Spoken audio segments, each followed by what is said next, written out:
is a great honor and privilege to introduce Ruth Hepner. Your maiden name is Freilich, and we have your husband Arie and your daughter Leah Ost. We're here in your beautiful apartment in Yerushalayim. And Ruth, your family have roots originally from Hungary, but No, my father came from Hungary in the 1920s to England. His father was a great expert on shechita in Hungary. His name was Charles Freilich. And my mother was born in Russia, but she didn't remember anything about it.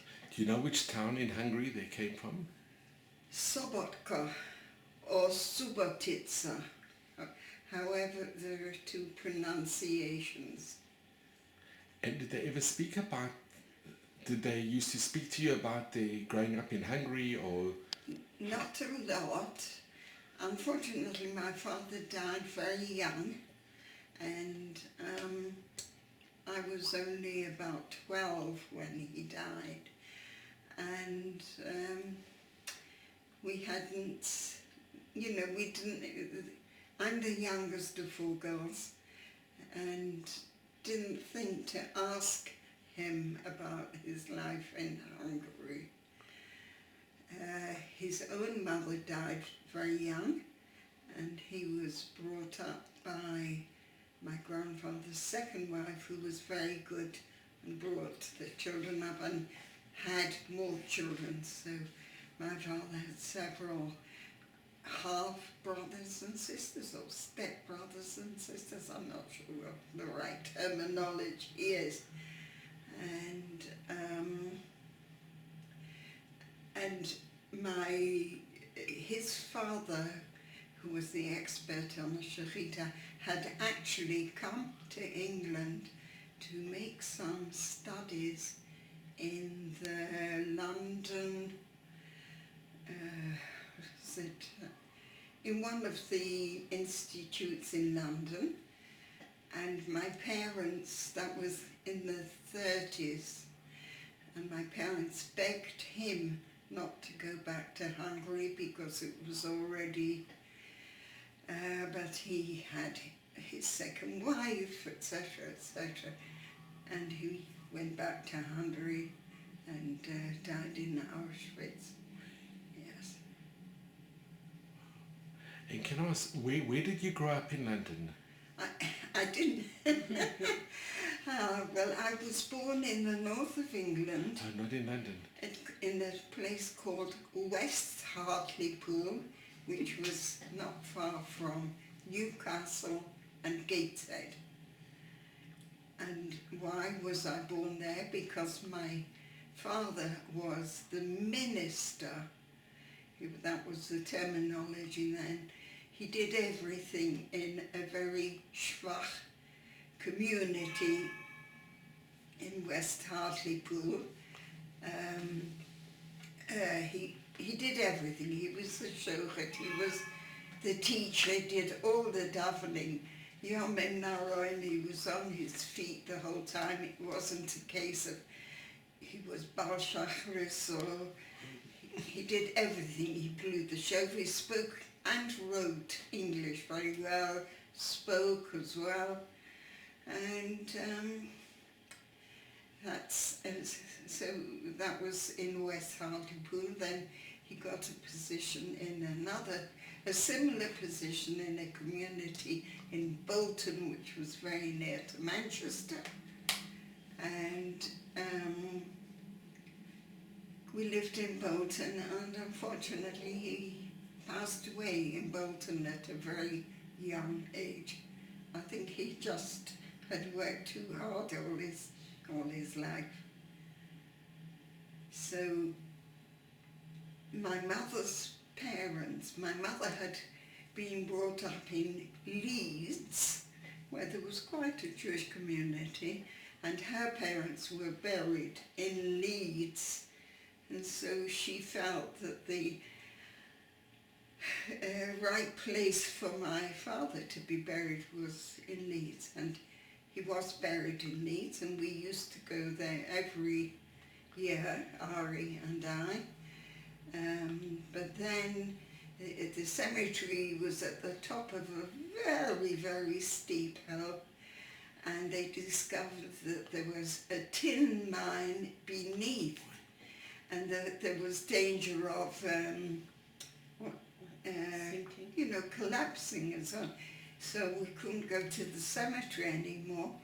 But one of my my last remaining sister, Judith Felsenstein, who lives in Shoresh, and she arranged that on my mother's matzeva that there's mention of my father and our maternal grandparents.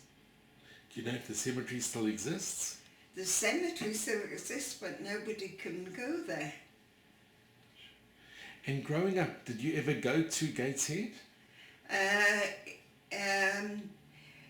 Didn't really go to Gateshead, although I had my father's oldest brother, when he came from Germany, with his family. They lived with us for about 6 months in West Hartlepool with their furniture. I don't know how my parents managed, and there was rationing, food rationing at the time. Then he got a position in Ireland, in Dublin,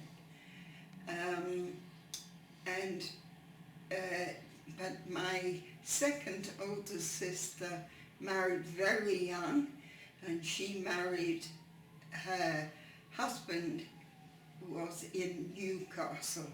So we visited my sister and brother-in-law in Newcastle. And did you ever go to the yeshiva in Gateshead? I didn't, but Arie was a student at the Gateshead Yeshiva. But we met in London at B'nai Akiva when we were teenagers, younger than teenagers. That's how we met. And what happened later when your father passed away? Well, my mother said, quite rightly, there was nothing for us to stay in Bolton for.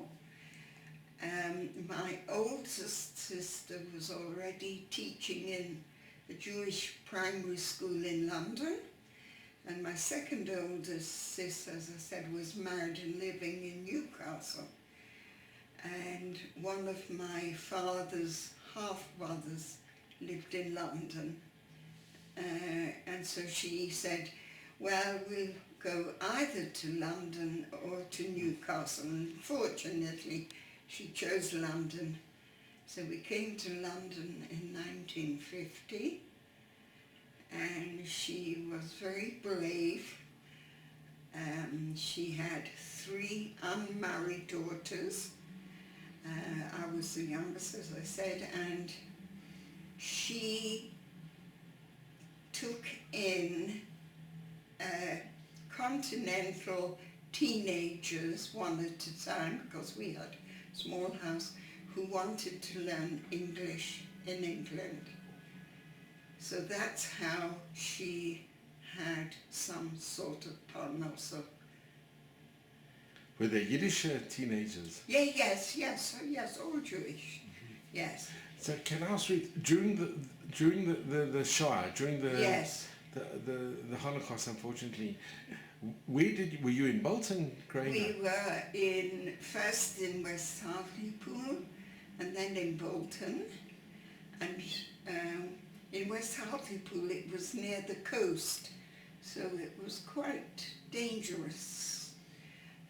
My father used to go out at night, I think fire watching or something, and we had a shelter in the house under the stairs. We all crept in there, slept there, and then my father would, well, Hashem came home and carried on. By the time we went to Bolton, it was just at the end of the war. And did you know what was going on in Europe? Yes, yes, because my father had heard somehow, maybe through the Red Cross or something, about his father, and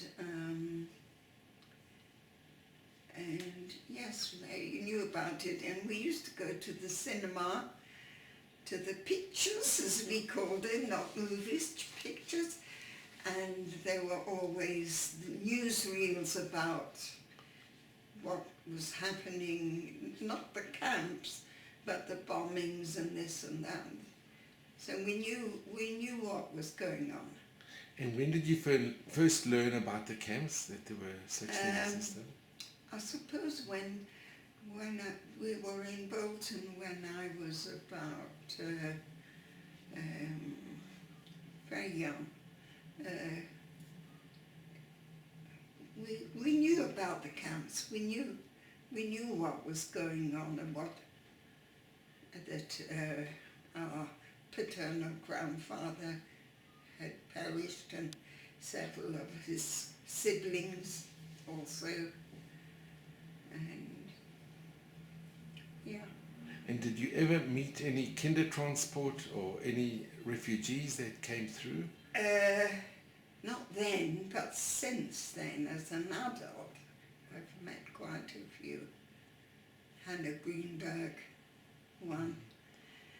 She was a neighbour of ours in London, and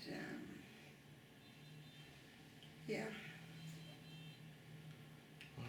And which area of London did you move to? We lived in northwest London, which was a very Jewish area, and there were various shuls and so on. I didn't go to a Jewish school, I went to Gosher. All my schooling was in Gosher schools. And But your family was very, it was very traditional, it was a from family? yeah, very, yes.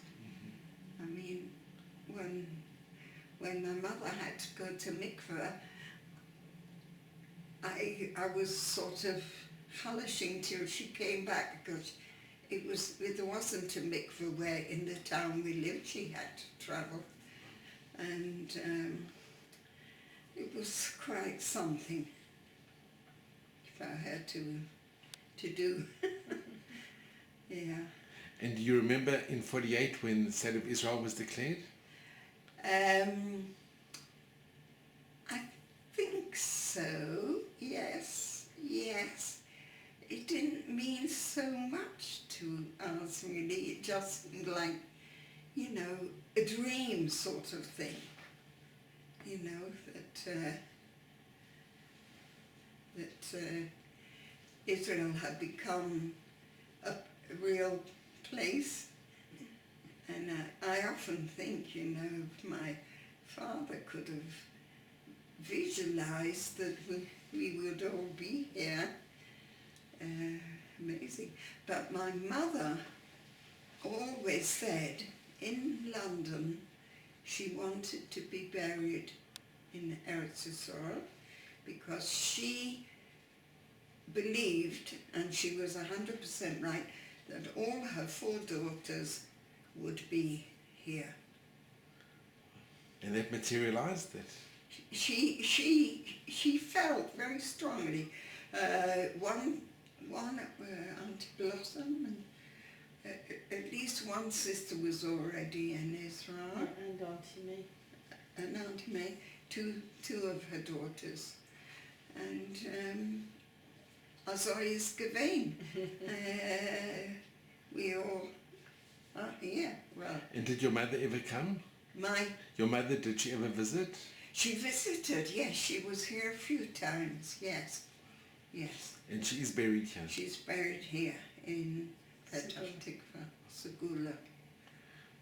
So we have pictures of your family. Yes. Shall I come and say who's Please, who? it would be wonderful. She's just going to show her family.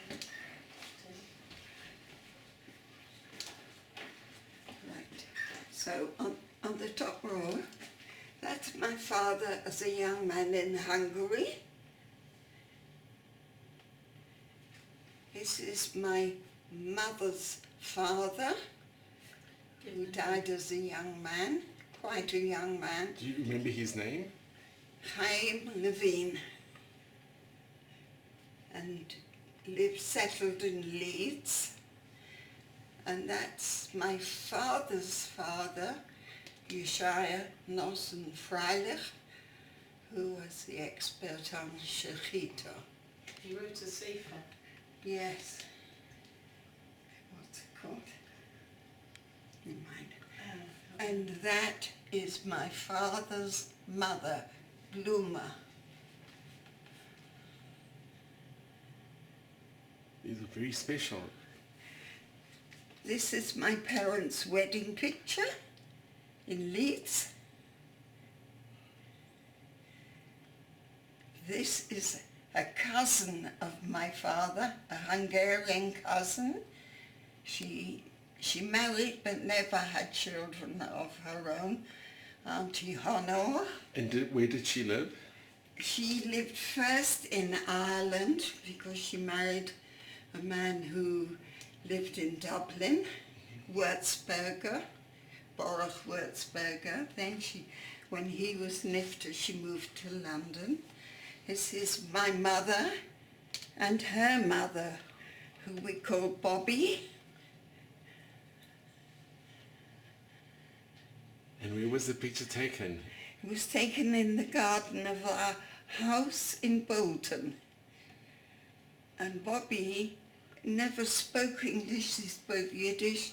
She spoke to us in Yiddish and she understood when we answered her in English. She was a real babushka. This is a picture of the 4 Freilich girls. This is the oldest, Blossom, who married Izzy Steinhardt. They never had children of their own.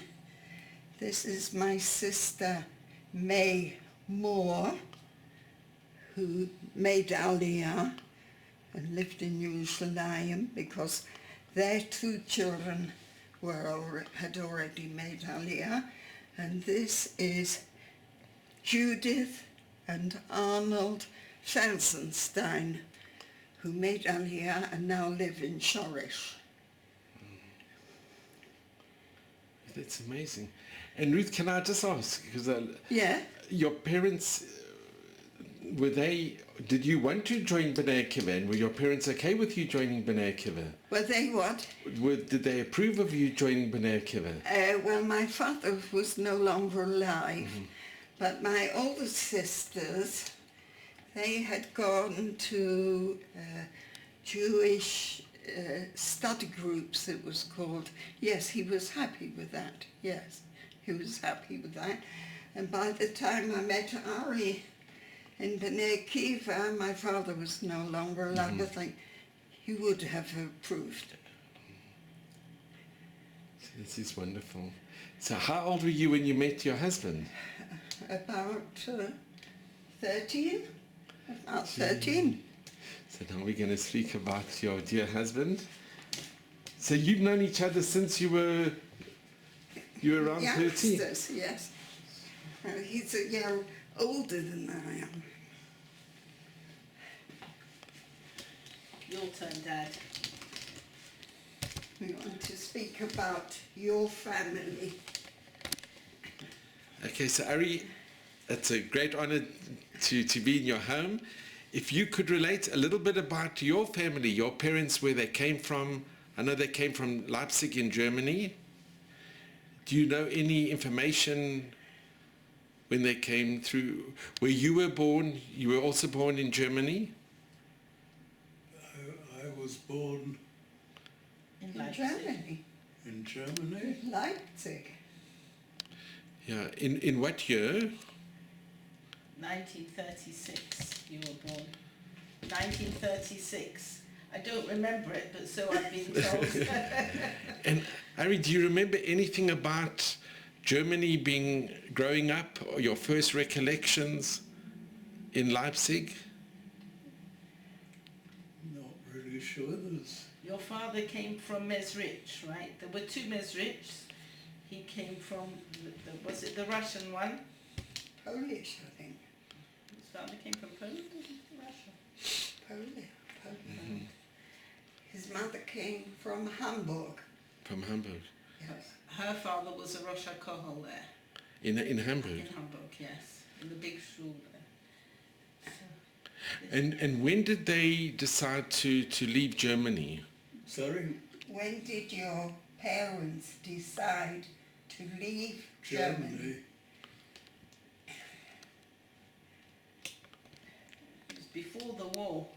Sure. That's why we are all here. Yeah. They saw the writing on the wall, and they left in good time. Grandpa had got out earlier and gone to scout out in London, had he, to try and establish the fur business in London. Your father had a fur business, right? But before getting to England, they spent a year in Switzerland en route. Do you know where in Switzerland? Yes, in Engelberg, was it? Did you live in Engelberg when you were in Switzerland? Yeah. And Arie, do you remember anything about Switzerland? Sorry, Do you remember anything about growing up in Switzerland, the year you spent? not very much. I was. You were very small. and you remembered the chemist shop there?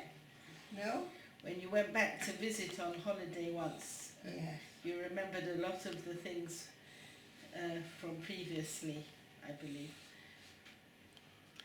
Yeah. And he learnt how to skate as a child. You learnt how to skate there, Yes. Yes. and you thought you'd be able to do it any time afterwards, which wasn't quite the case. And they came from Switzerland with his paternal grandmother, after whom she is Oh, called Leia. Yes, that's Fegelea. she's the one in the middle there. Should we go have a look? Okay, Leia, if you could just show us. So these are incredible photographs. She used to cover her hair in those days, and I still have the brooch that Really? she has there. It's like a locket to put a picture inside. Do you know where the photo was taken? I don't know. Do you know where that photo was taken? Probably Which one? this one of Grandma Grandma Fegelea. Fegelea. Probably in London. Once, yes, maybe. Okay. And the top picture Yeah. on the extreme left is Arie's father. The young man. The young man Yes. holding a stick. That's Yes, right. yes. And at the extreme top right is Arie's grandfather, after whom he is called, the one with the painting over here. That one. Yes. So they called off. His full name was Yisrael Yehuda, but he was known as Leib. But Arie's mother liked the name Arie. And this picture, was this taken in Leipzig? Or in Switzerland? Probably. No, In Switzerland? no, or when they already came to England? no, in Leipzig, because Leipzig. his father was only a young man then. For sure, so this must have been in Germany. Yes, Yes. yes. And then that's an older sister with some of her children. An older sister of... Do his we know mother. what happened to the remainder of the family? Did they manage to leave Germany? The more senior lady there with the big hat, that's the grandmother, Fegelea. Next to her is her daughter, and she married somebody called Merkin, and then they got to America. they live in America. That branch of the family is in America. And my father's father had a younger brother who also came, they were together in London. So And the two little girls? I think that aren't those the American girls? I think so. Don't know really. And then behind the mother is the nanny in those days. And holding the baby? Yes, yes. And what happened with the baby? Do we... I think they all got out. I remember as a child my father telling me his mother was a young attractive lady and quite a personality, and when they wanted to leave Germany she went with a huge wad of money to one of the officials and bribed him to get visas to leave the country, and he didn't really want to because he was worried he'd get into trouble. And then do you remember what happened next, Dad? That she just grabbed his stamp and started stamping all the passports quickly before he could change his mind, gave him the money, and off she went she came with everybody, all the family's passports, and so they got out. Baruch Hashem. And these other pictures? On the right, That's a younger version of fake Leah, isn't it? Yes. Yes, with her husband who's over there as well. And then this one is also in elder age. yeah. And this is my grandparents' wedding photo, the only one. And Arie's parents. And how did he take that photo, Dad? Which one? Oh, from his chasana. Yeah, what about it? How did Grandpa take the photo? He set the camera Ran back. and then ran to join his Really? camera in front. Yes. So he took the photo himself? He took the photo himself, yes. And this is their oldest daughter, who was called Margotchen Hadassah Rachel. She died in childhood at the age of 10, before the days of penicillin, just from an ear infection. So these are my grandparents. Arie's mother and father. Right, so she features on this wall as well, but that's his father, the same as the young man up there in older age.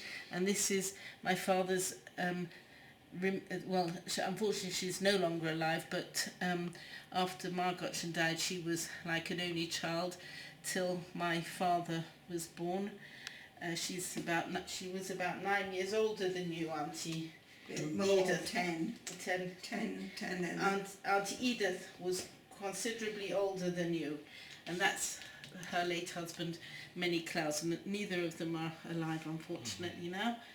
But and they lived here for many years. He was a big Mizrahi man and always preaching about coming to live in Israel, and finally did it himself.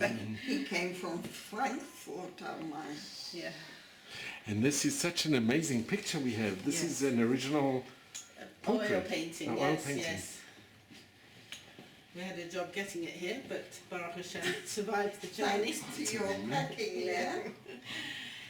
So we used to nickname him the founder because he's the one we know of as the head of the family, and after whom my father is named. Do you know where the painting was made? Oh, it must have been in Germany. Yeah. Yes. It's incredible. He Yeah. always It really is an most amazing looks painting. very genial. Yeah. Grandpa was too. And here's on the mother's side. Yes, that's right. So this is my father's mother's father was an only child, and that's him as a young boy with his parents. His bar mitzvah picture. And their surname was Levi, and how you would pronounce it. He was Alexander Levy, and because he was the only child, so and this is him as an older man with Family. with the family. This one is my grandmother, who was round on the other side of the wall as well, with her siblings. Was this taken in Hamburg? Yes. Uh, So, yes, I imagine. Yeah. Because he was an only child, nearly all his children carried the name either Alexander or Alexandra together with another name. And several of them died in the Holocaust. Yes. From this picture? From here, Yes. yes. So this is my grandmother. She got to England. This is an older brother. This is the oldest brother. I think they both just about survived the war, but he died shortly after as a result of being in the camps. These two older sisters, this one and that one, both made it to live in Israel for most of their lives, and they were married here. I think she died in the camps, and she died in the camps, and this was my grandmother's youngest sister, who had been in the camps but then survived with a son in the camps. Belsen. And they were in Belsen, and then she had the opportunity where they had the exchange of With the Templars? yeah, so that she insisted that her mother gets out from that train that was heading to Belsen. So her mother got out. She was exchanged, I think, for money. What was it? That was the famous train that was heading to Belsen, and so her mother got out, and she survived, but then after the war went to America. And where did the mother live? The mother lived throughout the war in Hamburg, and I think we have her yellow star. Really? Yes, I think it's up here somewhere. Yeah. Throughout the war, she was in Germany? Yes. And one of the older children was called to report at the train station to go to Theresienstadt or somewhere, and the mother said, "I'm coming with you." So the daughter said, if you intend to do that, I'll commit suicide now, in order that the mother should not go with her. And she survived. I don't know how. It's incredible. And then she came to Israel, and she visited London. I remember seeing her in Shul, in Raleigh Close. And so then this is the family. This was my grandmother before she got married. Still, and most of her siblings are not yet married. And these are the younger ones, and they all perished in the. You think that was Arie's grandparents' silver wedding? They're wearing something special, which. So they think that's what the occasion was.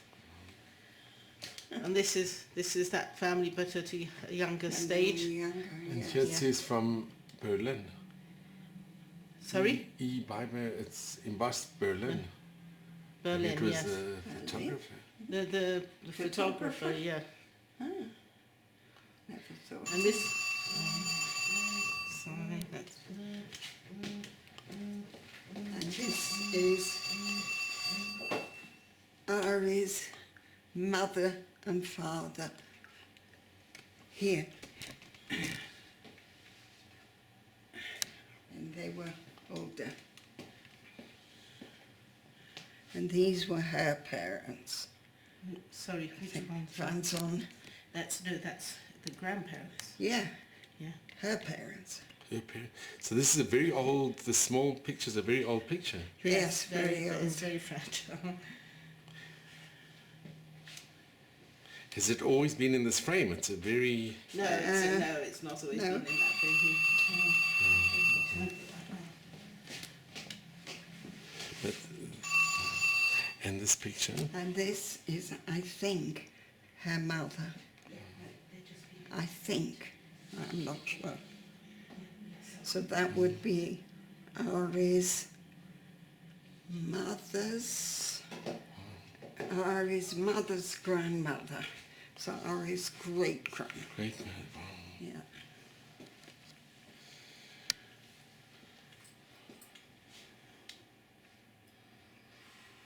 So the question is, how did all these pictures survive? Did they bring them when they came to England? Well, some of them came from my parents-in-law's house. Yes, but Not this one we got much later, I think, from Johnny and well, a lot of things afterwards. One of my father's uncles went back to reclaim a lot of things that had been stolen by the Nazis. And was he successful? Yes, he was, and he showed photographs of various articles, like this lamp. Yes. And there was This is a Shabbos lamp. It could be lit here. My parents don't actually light it on Shabbos, but Arie's mother remembered it being used in it. She came from quite a well-to-do family in Hamburg, and so one of her sister's husbands went back Jimmy? after. Went back And after they the war. reclaimed it? They managed to... Yes, a lot of things he managed to reclaim. Was it with neighbours or who kept the lamp? The That's Nazis amazing. took a lot of artifacts. There was artwork and all sorts of things, but So how old would you say this lamp is? I don't know, it's a few hundred years. There are similar ones to this in the Israel Museum. I've seen them there, but So this is a Shabbos lamp. yes. It used to hang over my grandfather's chair in London, and it was something very special. Did they use it? No, they didn't use it, but she remembers her mother using it, I think. And it's made out of silver. Yeah. the ship. Yes, so that he had, as I said, he was a well-to-do man, and he bought a beautiful ship which was actually a wine bottle holder, and Silver. Yeah, in silver, and it had beautiful designs. My father's Galleon. sister got that. He got the lamp, and she got the ship. But all the details of an old ship with all the rigging and the cannons and goodness knows what on it, all made in silver, miniature, was something, a real work of art. And as he was passing through customs from Amsterdam back into Germany, and they said, "What's in here?" He said, "Oh, it's a ship for the kids to play with," and they let it go without investigating further. So. But we remember that being in my grandparents' home, and that this uncle had reclaimed after the war, got back from the Germans. Well, can I ask, have you ever been back to Germany, or have you been to Hungary at all? I've been to Hungary. Did you go to the town where your family came from? Yes, it's like, I called it Anna Tefka, you know, Fiddler on the Roof, Anna Tefka.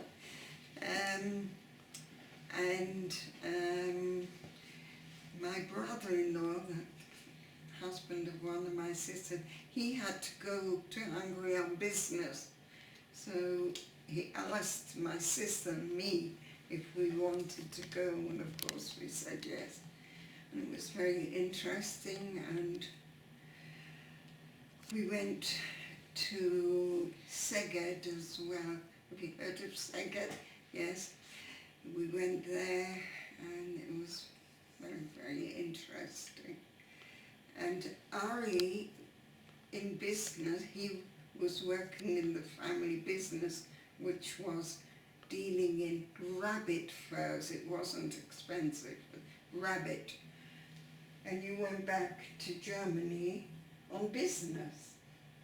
His sister was dead against it, so we had to say he was going somewhere else, When you went back to Germany on business, Edith and didn't like it. Auntie Edith was very cross about you going back to Germany because she resented the place, or resented the Germans.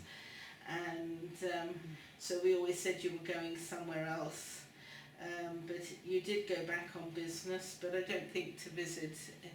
Did you go back to visit? Actually, Auntie Edith went back to visit Margaret Shon's. her caber, yes, her older sister's caber, but also I think the family home. She did at one point go back to see it quite a bit later. Was it difficult to go back? Was it very emotional? No, because he went on business, he sort of focused on that more than anything else. You had a nasty thing at the airport when the lady behind the desk said to her colleague, he's overweight, we'll charge him for it because you had all your kosher food with you.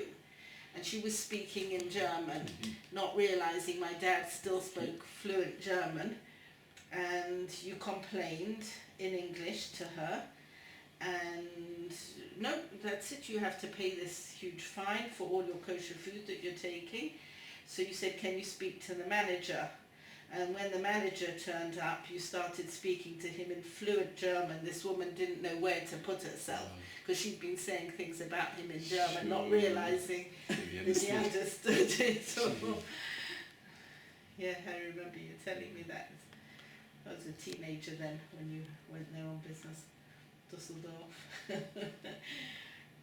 And in London, did you belong to the Munkshaw or the... No, not Munkshaw, no, because we were quite a long, our home was quite a long distance from Munkshaw. But no, it was called North Hendon, Adasiswar. And Rabbi Cooper was the Rav there. Yeah. Rabbi David Cooper. It was very nice show. And your friends or your parents, did they mix a lot with people who came from Germany and from Hungary? Or? Well, my mother got a few friends, came from different places, but they were all English speaking.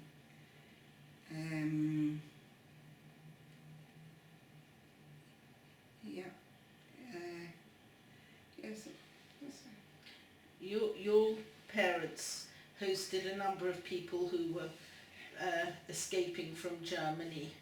You hosted the Karlebachs at one point in Brampton Court. Was this during the war? Yes. So this is really quite important. You hosted the Karlebachs, and Naomi's still forever grateful to you because she's a Ney Karlebach. Naomi Klein is still very grateful to you for housing her family.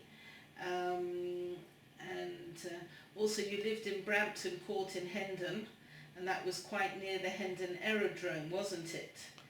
And what happened, what was important about Hendon Aerodrome in the war? It was active. Yes, very. It was active. Yes, so it was subject to a lot of German bombs. Yeah. So what happened then? Because it was not so safe for you to be in Hendon with bombs landing on Brampton Court. Yeah. So where were you evacuated to? Then we went to Harrogate. That's right. He was evacuated to Harrogate with the family. Twice, I think. Twice you went to Harrogate. Yeah.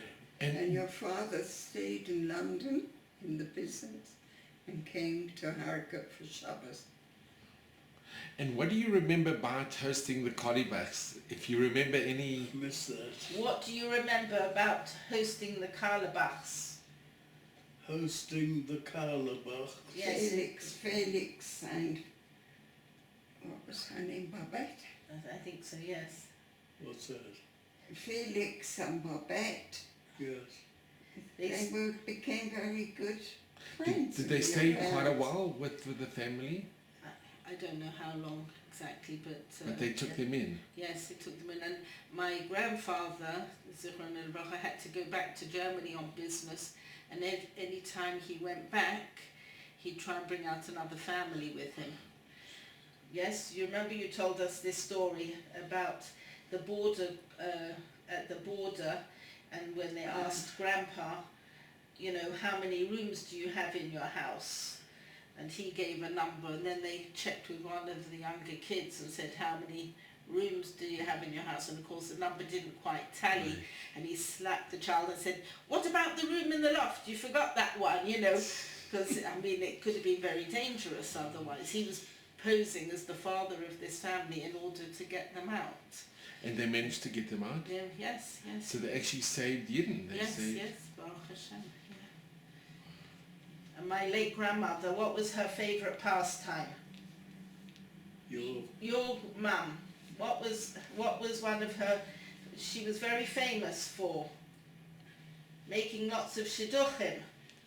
And she put together lots of unlikely people and managed to get away with it. And it was successful? Yeah, it's very successful. Very Yeah, successful. yeah. But when we got engaged, all his family and their friends couldn't imagine that darling Arie line would marry a girl born in England. And they all spoke to me in German, which is how I became quite familiar with the German language. And Kate and Hora, how many years have you been married?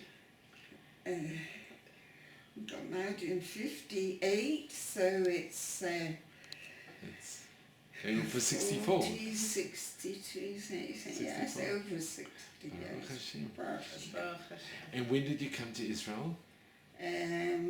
January 2021, That's right. end of January.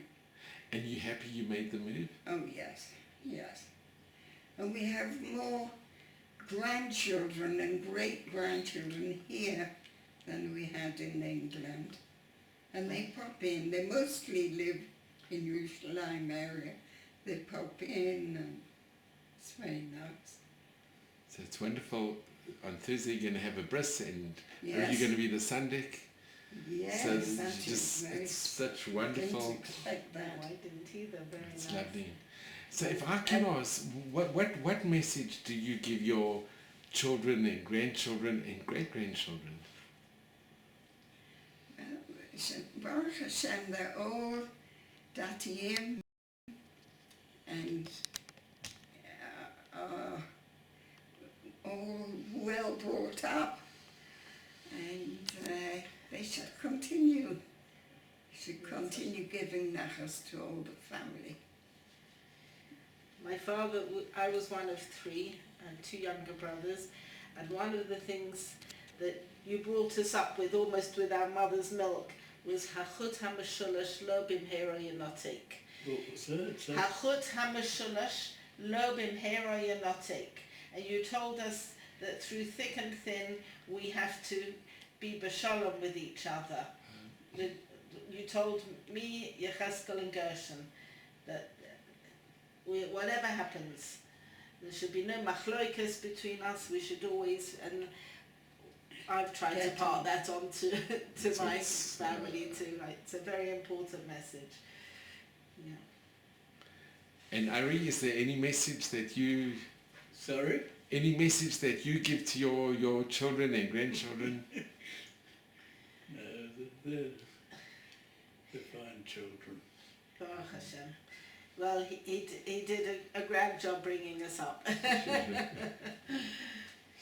You did a grand job to bring in the way you brought us up. So I just want to thank you all. I'm just going to come in. So if I can just take this opportunity just to thank you both so much. You're my patient, a very dear patient, and And I'm you've so done a grateful. grand job with it. And Ruth, really, it's been wonderful, and it's been so special to hear your story and what a family you both come from. It's just amazing, and it's Nissim that they decided to leave because many families didn't. Yes. And we're here in Yerushalayim, and you should just have Mazel Bracha at Stream in good health and all of Hashem's blessings. You too from yours. And thank you so much. I so appreciate. And really just enjoy your dear mishpacha. And what you said, Alea, what you said about the shalom, it is such an important message. Yes. Because it is heart-rending when you hear families where siblings don't speak to each other. I just heard this last week, and you can cry. It's devastating. It's terrible. Yes, yeah. Wow. So thank you all so very much. Thank you. Thank you. Okay. Dad, can you read this? My German pronunciation isn't very good. You want to read that? In sincere No, in love German. Okay, go on. Okay. and gratitude from your children. So And, that's in and German. in German, how does it? How do you read it in the German? Can you read it in the German? In innigster Liebe und Dankbarkeit von euren Kindern. Lovely. So he put this together for my grandparents, his parents' golden wedding, with this self-taken photo from the wedding, and a copy of their ksuba is inside here as well. Can we see the picture, the ksuba? That's the ksuba, copy of it. And then he put together a lot of, if not all of, this is even the table plan from their wedding, the seating at their wedding, and he put together all the in those days they used to write a song which they used to call a tishlied, which used to be sung at every family festive occasion. And my grandfather was a very good songwriter in German, so a lot of these are what he wrote. And then in the last few are what my father wrote for their simchas. So he produced this for their golden wedding, and all the family got a copy so that we can still enjoy it today. And what year was it done? Well, they got married in 1922, so it must have been 1972. That's wonderful. They got married in 1922, your parents. So the golden booklet must have been in 1972. I do remember that celebration. Arie was a very popular speaker at any event, and he also wrote Tischlieder songs in English, but his father wrote them mainly in German. German, yeah. And Gershon's carried on your tradition. Yes, yes. One of my brothers has carried on his tradition. All these skills bypass me completely, but it doesn't matter, that's fine. Oh, don't say that. No, it's wonderful. Oh, I couldn't put two words to one You together, know, but it's attributes there. okay. Yeah, so. Thank you so much. She cooks all our food, puts it in the freezer, and then I just take it out and warm it up. And she does. You've got a very special mishpacha, a very special family. Well, it says there, only the best grandparents get promoted to great grandparents, and that's them. And you. Even great grandparents, great grandparents, yeah. Mazel tov, mazel tov.